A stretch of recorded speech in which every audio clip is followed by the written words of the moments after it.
আসসালামু আলাইকুম রহমতুল্লাহ। FMI course financial market and ইনস্টিটিউশনের চ্যাপ্টার 3-এ এই একটা ম্যাথে আছে এবং এই একটা ম্যাথে কিন্তু এক্সামে আসবে। তো প্রথম বিষয়টা হচ্ছে যে এই ম্যাথের ক্ষেত্রে প্রশ্ন কি থাকবে, এইটা থাকবে হচ্ছে প্রশ্ন, আর বলা থাকবে যে is it sound position or not, অথবা ইজ ইট সলভেন্ট পজিশন, যে কোনো এই দুইটার একটা থাকবে।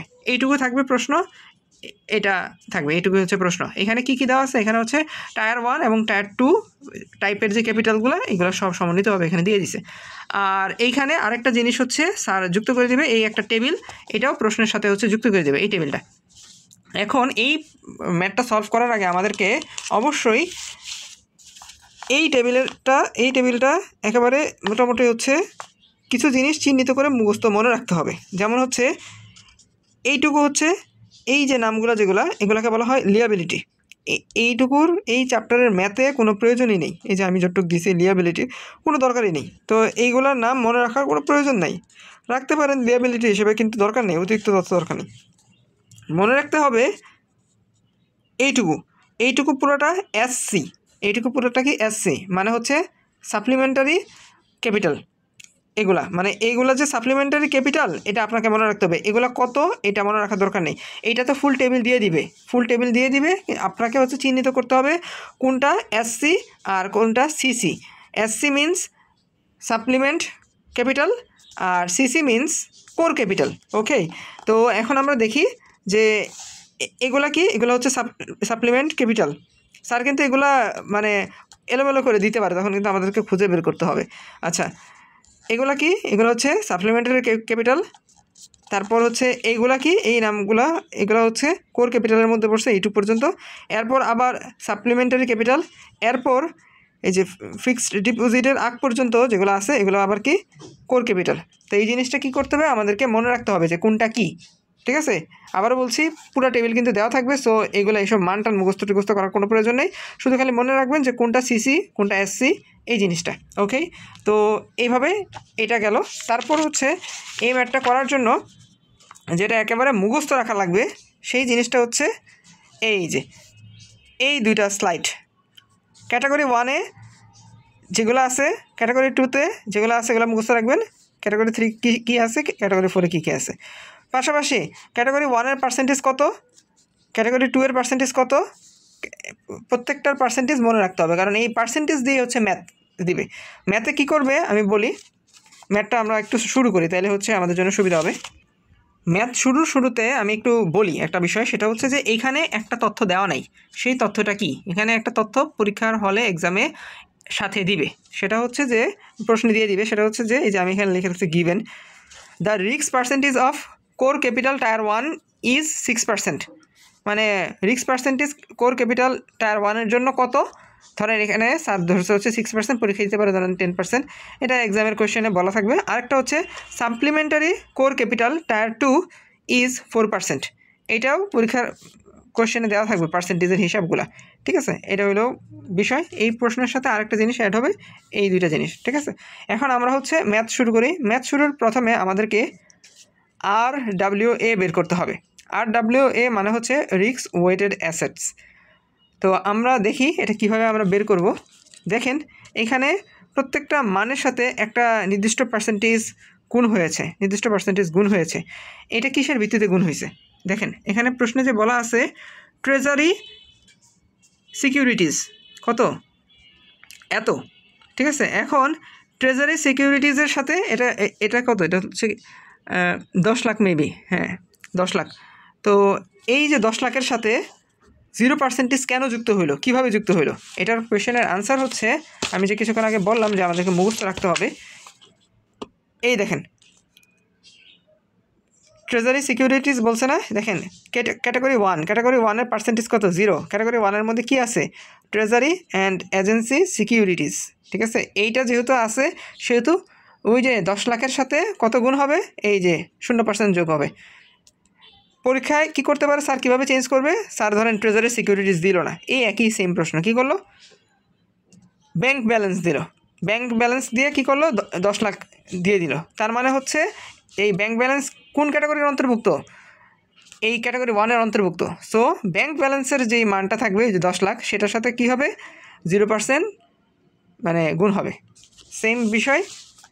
এবার আসি হচ্ছে আমরা সবগুলাকে এভাবে যোগ করছি। এখানে যে প্রত্যেকটা মান আছে প্রত্যেকটার সাথে ওই পার্সেন্টেজ কোনটার সাথে কোন পার্সেন্টেজ ওটা আমরা যুক্ত করছি। দেখেন মিউনিসিপ্যাল বন্ড 15 লাখ, হ্যাঁ। এখন এই 15 লাখের সাথে কত যুক্ত হইল? 20%। এই 20%টা কোথেকে যুক্ত হয়েছে দেখি তো আমরা।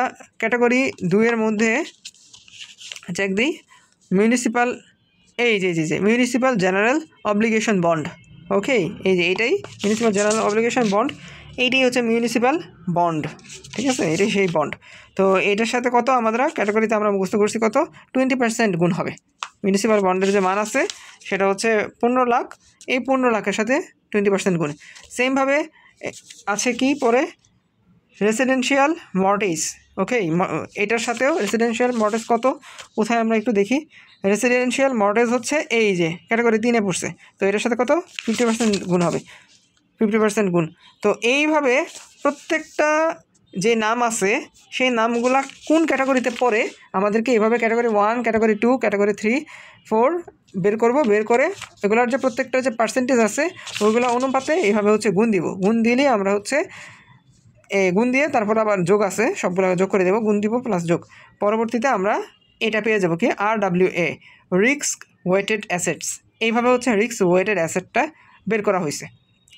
এবার হচ্ছে আমরা বের করব required core tier 1 capital, required core tier 1 capital, যাকে বলা হয় অ্যাকচুয়ালি RCC। রিকোয়ারের আর কোর ক্যাপিটালের RCC। রিকোয়ার্ড কোর ক্যাপিটাল মানে হচ্ছে যে পরিমাণ ক্যাপিটালটা মেইনলি প্রয়োজন। ওকে, সো এই যে RWA-তে যে মানটা আমরা পেয়েছি সেইটা আমরা নিব, নেওয়ার সাথে গুণ করব পার্সেন্টেজ। এই পার্সেন্টেজটা কোত্থেকে পেলাম? এই পার্সেন্টেজটা মনে আছে বললাম যে কোয়েশ্চেনে দেওয়া নাই, এই পার্সেন্টেজটা আমাদের কোয়েশ্চেনে দিয়ে দিবে। এখানকার যে কোয়েশ্চেন এখানে দেওয়া নাই, বাট এক্সাম হলে দিয়ে দিবে। Risk percentage of core capital tier 1 কত 6% ধরেন দেওয়া আছে। এই 6% যদি দেওয়া থাকে বা যত দেওয়া থাকবে সেই পার্সেন্টেজটা কোর ক্যাপিটালের যে পার্সেন্টেজ ওইটাই রিকোয়ার্ড কোর ক্যাপিটালের সাথে গুণ হবে। তো এটা কোথা থেকে গুণ দিব? এই যে এটা ধরলাম RWA ইন্টু ওই যে পার্সেন্টেজ গুণ দিয়ে দিলাম 6%। তো আসলে আমাদের কত? এত টাকা। তো সেমভাবে আমরা আবার required supplementary tyre 2 capital RSC, S দিয়ে সাপ্লিমেন্টারি, ক্যাপিটাল দিয়ে সি, আর দিয়ে তো রিকোয়ার্ড। তো এটা বের করবো কেমনে? আবারও RWA নিব, তার সাথে পার্সেন্টেজ কোনটা যুক্ত হবে? এইবার হচ্ছে এই যে এটা সাপ্লিমেন্টারি কোর ক্যাপিটাল টায়ার 2 এর যে পার্সেন্টেজটা ছিল সেই পার্সেন্টেজটা কোয়েশ্চেনে দেওয়া থাকবে পরীক্ষার হলে, সেটা আমরা গুণ করব। গুণ করলাম, তাহলে এত আসলো, এটার জন্য এত, এটার জন্য এত। ওকে, গেল। এবার হলো রিকোয়ার্ডগুলার আমরা মান বের করে ফেলছি, যে আমাদের এই রিকোয়ার্ডগুলোর সাথে আমরা কম্পেয়ার করব অ্যাকচুয়াল আসল যে মান সেগুলো আমরা মানে কম্পেয়ার করব। এখন হচ্ছে আমরা অ্যাকচুয়ালটা বের করব, অ্যাকচুয়াল কোর ক্যাপিটাল, এই যে core capital CC, actual core capital. এখন হচ্ছে এই যে মানগুলো এগুলো কোথা থেকে পেলাম? এগুলো হচ্ছে এই যে টেবিলটা যে আমাদের দেওয়া থাকবে, আমি প্রথমেই বলছি যে আমাদেরকে মনে রাখতে হবে। দেখেন এখানে হচ্ছে কি দেওয়া আছে, এখানে তো এসসি, তাহলে এগুলো যুক্ত হবে না। এখানে রিকোয়ার্ড ক্যাপিটাল কোরের মধ্যে কোনগুলো যুক্ত হবে? এইগুলা যেগুলো হচ্ছে সিসি, এই যে সিসিরগুলোর যে মান আছে সবগুলো আমরা যোগ করে দিব। আবার এখানেও সিসির মান আছে, সবগুলো আমরা একসাথে যোগ করে দিব। সেমভাবে এই যে আমরা এগুলা সব যোগ করে দিলাম। তো এখন আমাদের একটা মান আসছে।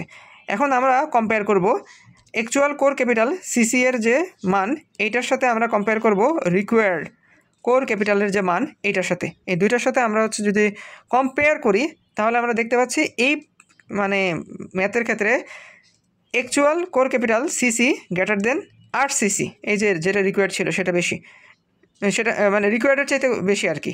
সিসিটা রিকোয়ার্ডের চাইতে বেশি, অ্যাকচুয়ালটা রিকোয়ার্ডের চাইতে বেশি। তাহলে আমরা কি বলতে পারি?